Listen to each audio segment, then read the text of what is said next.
नमस्कार। मैं सुनील कुमार नेहरा आपका अपने YouTube चैनल में स्वागत करता हूँ। विश्व भद्रा पुजारी पुरोहित महासंघ, जो कि एक रजिस्टर्ड ट्रस्ट है लखनऊ बेस्ड, उसने सुप्रीम कोर्ट में एक याचिका दायर की है जिसमें the places of worship act 1991 की धारा 4 जो है सेक्शन 4, उसको अनकॉन्स्टिट्यूशनल डिक्लेयर करने के लिए ये याचिका डाली गई है। जो 1991 का एक्ट है, the places of worship act 1991, उसका पर्पज़ ये है कि कोई भी जो प्लेस ऑफ वर्शिप है उसको कन्वर्ट नहीं किया जाए और प्लेस ऑफ वर्शिप की जो स्थिति 15 अगस्त 1947 को थी, उसे उसी स्थिति में उसका रखरखाव किया जाए। अब सेक्शन 4 इस एक्ट की जो अनकॉन्स्टिट्यूशनल डिक्लेयर करने के लिए सुप्रीम कोर्ट में रिट फाइल की गई है, तो ऐसा क्या है जो सेक्शन 4 में? Section 4 the places of worship act की है, वो ये कहती है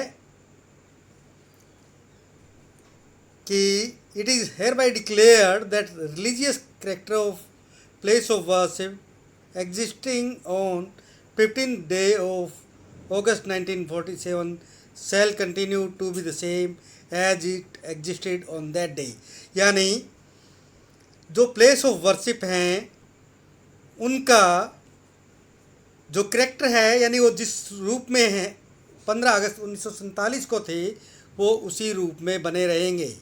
आगे इसमें कहा गया है कि कोई भी सूट, अपील या प्रोसीडिंग इस संबंध में अगर किसी न्यायालय या अथॉरिटी के सामने पेंडिंग है तो वो सब अबेट हो जाएंगी, यानी आगे नहीं चलेंगी, और जो 15 अगस्त को जो स्थिति थी वही बनी रहेगी। इसमें आगे ये जो प्रोविज़न है वो ये कहता है कि नो सूट, अपील और other proceeding with respect to any such matter shall lie on और after the commencement in any court, tribunal और अथॉरिटी। कि रिलीजियस जो करेक्टर है प्लेस ऑफ वर्शिप का, उससे संबंधित कोई याचिका इस एक्ट के कमेंस होने के बाद में लाई नहीं करेगी।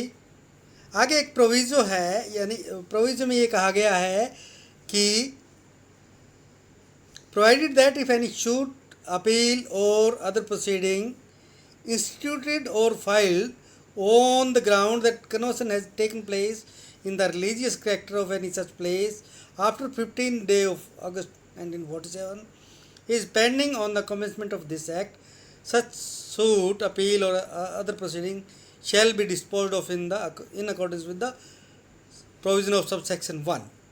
यानी कि अगर कोई अपील, सूट या प्रोसीडिंग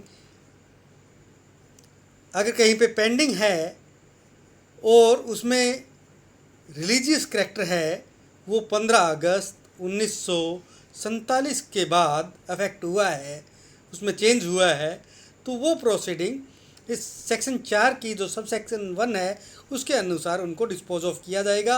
यानी उनका जो करेक्टर है वो जो 15 अगस्त 1947 को था उसी के अनुसार इसे डिस्पोज ऑफ किया जाएगा। अब इस एक्ट की जो धारा 5 है उसमें जो राम जन्मभूमि बाबरी मस्जिद है उसको इस एक्ट के प्रीव्यू से बाहर रखा गया था।